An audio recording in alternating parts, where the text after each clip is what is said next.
Previously on Guidefitter. After 36 hours in the pickup, we're finally back in Montana at Rawhide Guide Service. Hey, what's up, man?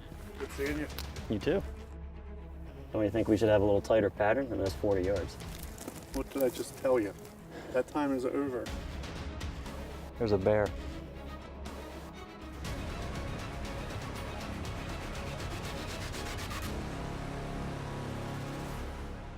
The end of the first day of the hunt here in Montana, and as we're walking back out after watching about 100 or so head of elk, this is the view that greets us as we get back to the truck.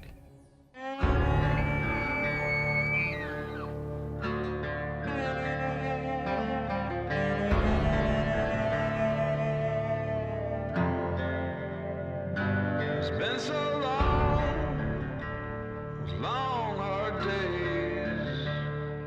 They don't say God's changed my ways, 'cause I ain't changed my ways.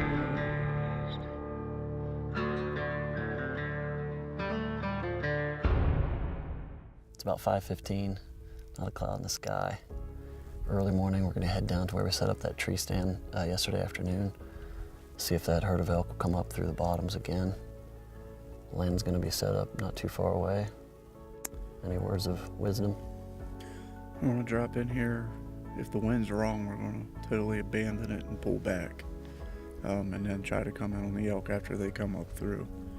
But as long as we got an okay wind, we're gonna Stick with plan A. stick with plan A. 10 minutes till 7, and we're up in the tree. We heard the lead bull bugle about 15 minutes ago, which probably means the herd's on the move, so we're in a good spot. The wind is so-so. It keeps shifting a little bit. Hopefully we'll have some good luck. The wind will stay in our favor. We got 2 spikes coming in to the north of us.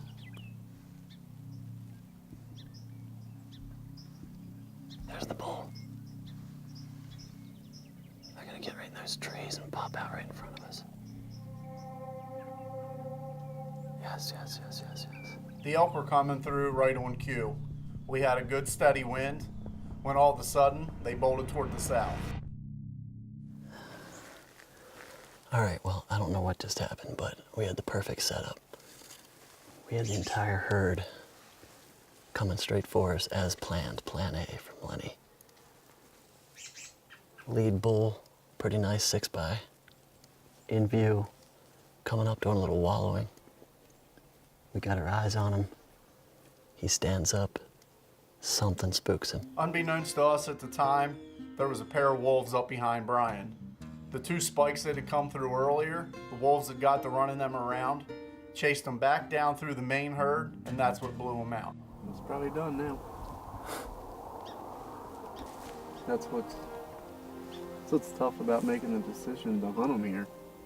Because it takes so much setup and then it's chance. I mean, that's what I was telling Robert. It's just, They can go 15 different ways, and then if you do spook them, or if they get spooked down in this area, it'll blow out You're here for a losing couple them. days. Yeah. might not see them again. Got some bear tracks. We're gonna hunt a little drainage, walk it out to the road. It's probably only 100 yards or so. Pretty thick, pretty berry, lots of bear sign in the area. See what we can see.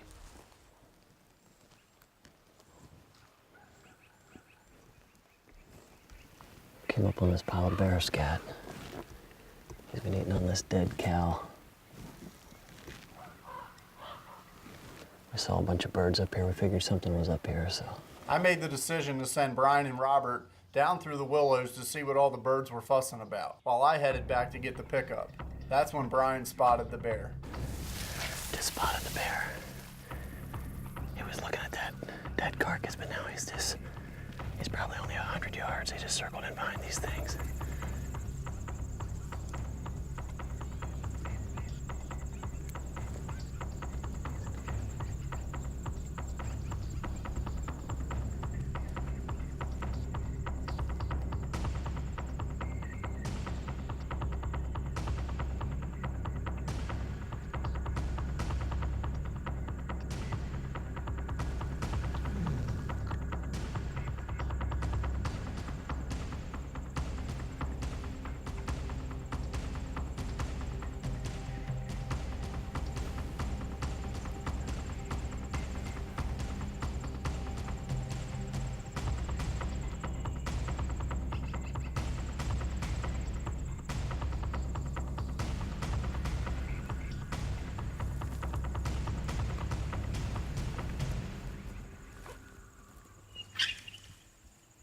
Turns out, sending the guys down in there by themselves was a mistake on my part. He was at 20 yards.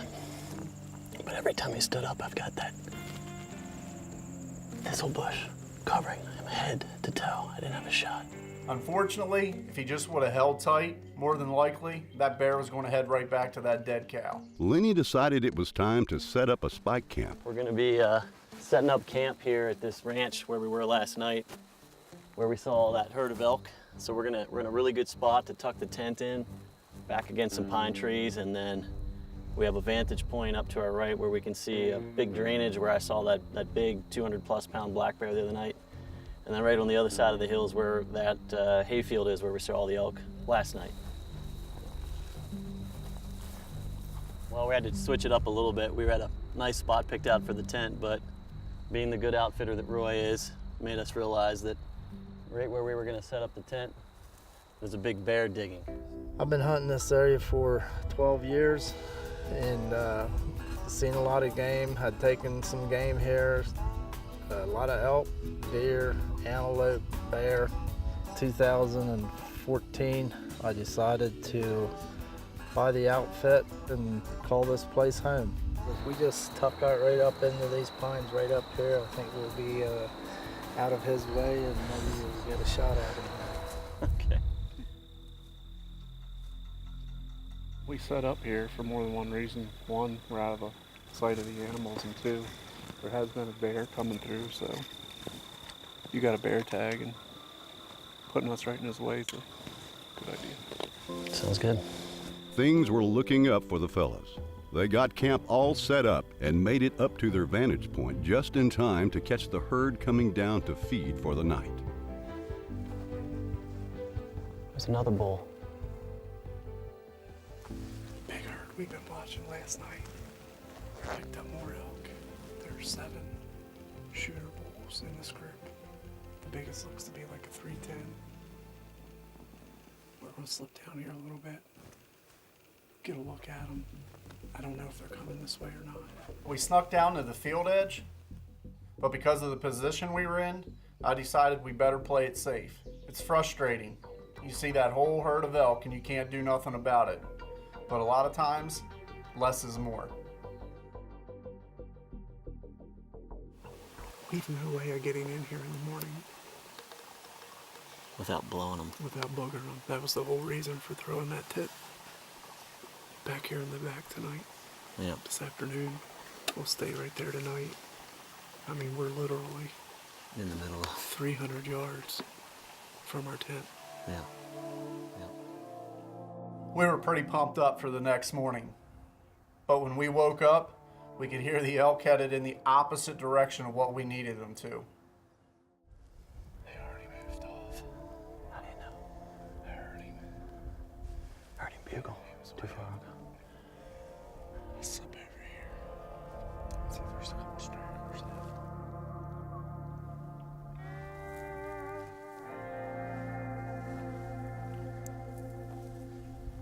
I'm seeing how this game is played, man.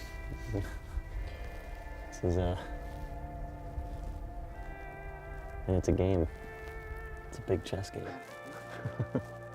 The next evening, we were headed right back to the field edge. We were hoping and praying they would do the same thing as they did the night before.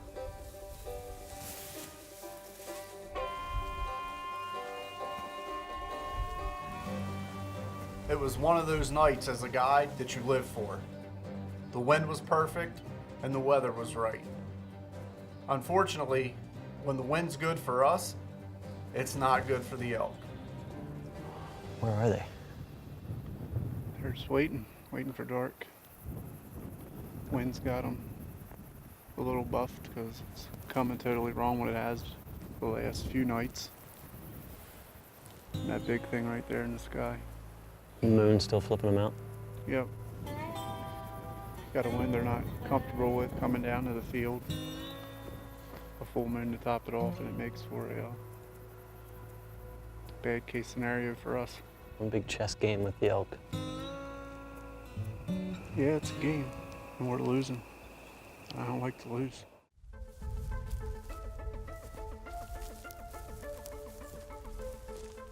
When we got out here, we looked at the field.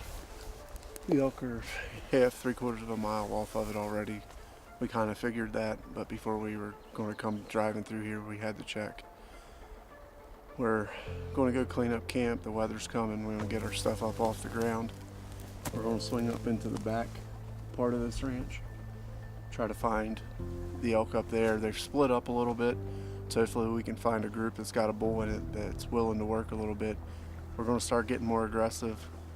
We're getting later, one, into this hunt, and two, starting to come into the rut a little bit more. Last night was the full moon, so we're going to be on the down end of that, and we have weather moving in.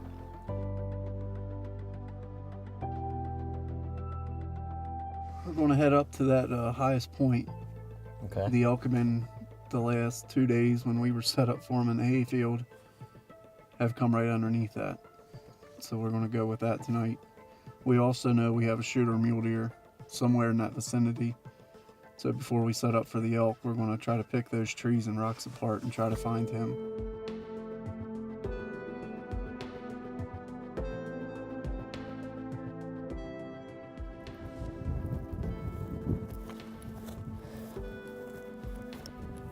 When you're sneaking through this country where we're looking for something, we know there's something probably in here. So always try to stay in those shadows.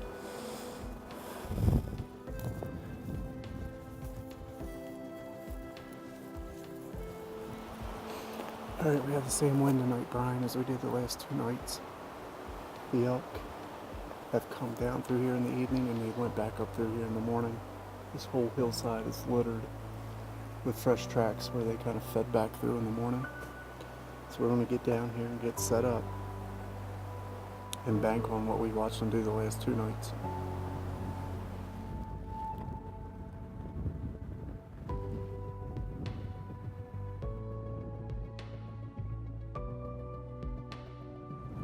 The wind picked up. It's 30, 35 mile an hour, and it's brutal cold right now.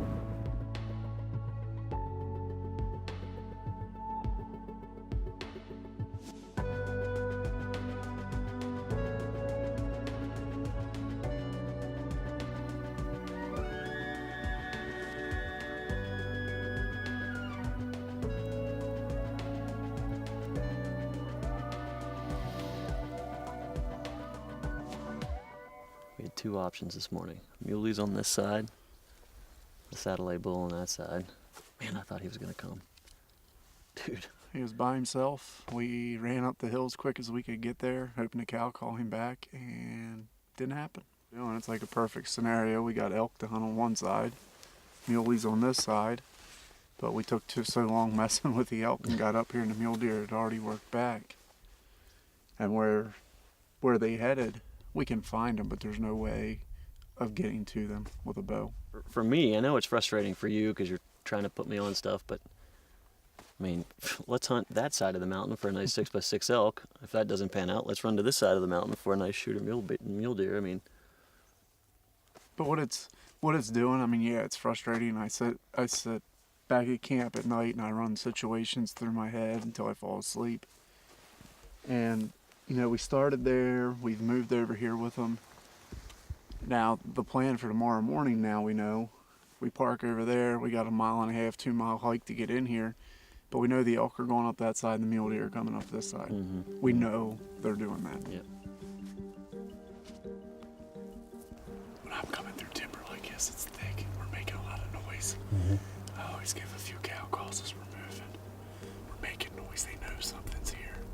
I throw that cow call out there, so if there are elk here, it just makes them think that's another elk coming through the woods.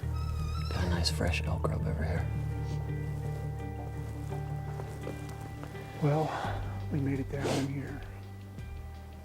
What you see right here in front, those of us that have guided for rawhide the last 15 years, there's been a lot of battles happened right here. The walls are right through these aspens. And this is a big open meadow. It's going to be tough to see today with the snow. There's a lot of history for us in this little area right here.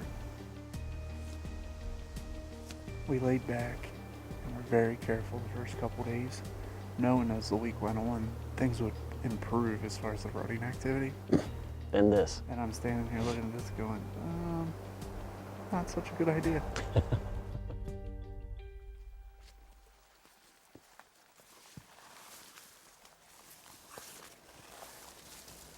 As quick as the September snow came, it was gone. I'm hoping this weather will settle into a predictable pattern, and hopefully that will make the elk a little more huntable. Lenny and Bryan had everything in their favor this evening. The elk were up on their feet early and working down the mountain. The other ones are on the move too. All the ones that were bedded down are now up and moving out. Finally, we got the weather, we got the wind, and the elk are up on their feet early.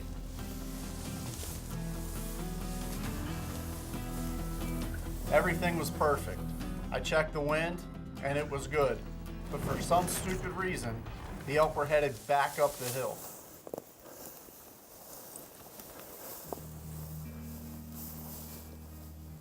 Where are they? They're going back up the hill. This is when the highs and lows of hunting truly show themselves. I'm frustrated, I'm ticked, I'm feeling down, feeling a little sorry for myself when I look back up and the elk are starting to move in our direction again. It's game on. They're still wanting to come. Watch your binoculars with the sun. We're about to get stuck. The elk finally worked their way down to the field, but what happens in a lot of cases, we were running out of camera light.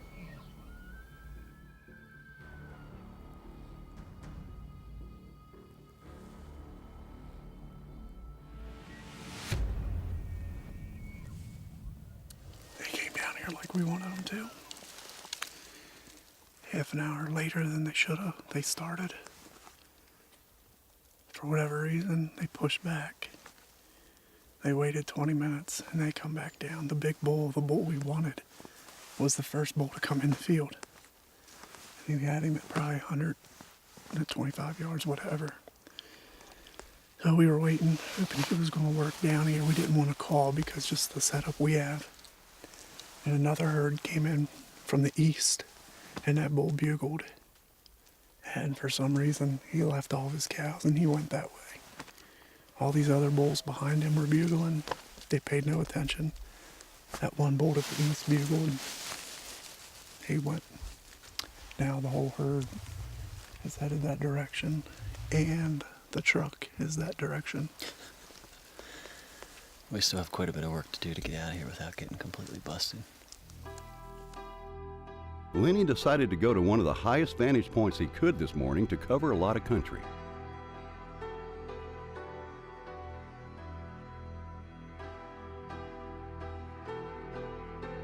They spotted a bull heading back to bed that wasn't in huntable country.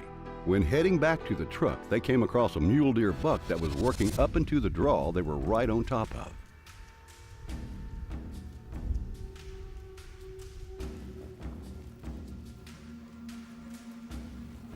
By the way this buck was working, I knew we were going to be able to put a stalk on him.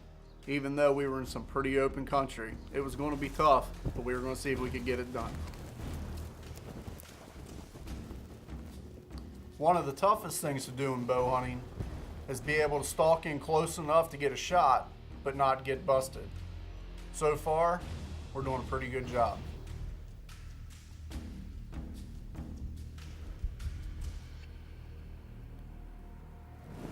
We've gotten into shooting range with very little cover to work with.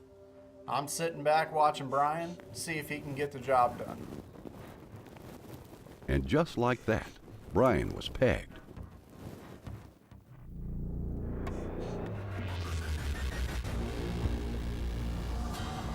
Coming up on Guidefitter, You ready, man? Let's go. Let's do it. Lenny's second hunter arrives in camp, dealing with some of the same frustrations as Bryan. I know you get frustrated as a guide, but you got to understand hunters get frustrated too.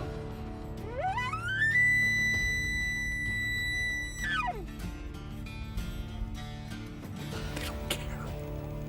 Do I sound that bad? After missed opportunities and the lowest of lows, things finally start to turn around in Montana. Bryan Koontz hit the killer in Montana. None of us thought it would happen, but it did. Gee, thanks. I think this is like you know, trying to pull Excalibur out of the stone if you're worthy for the hunt. And you can pull these arrows out of the target. Either that, or the outfitter's just having fun with us. Good grief.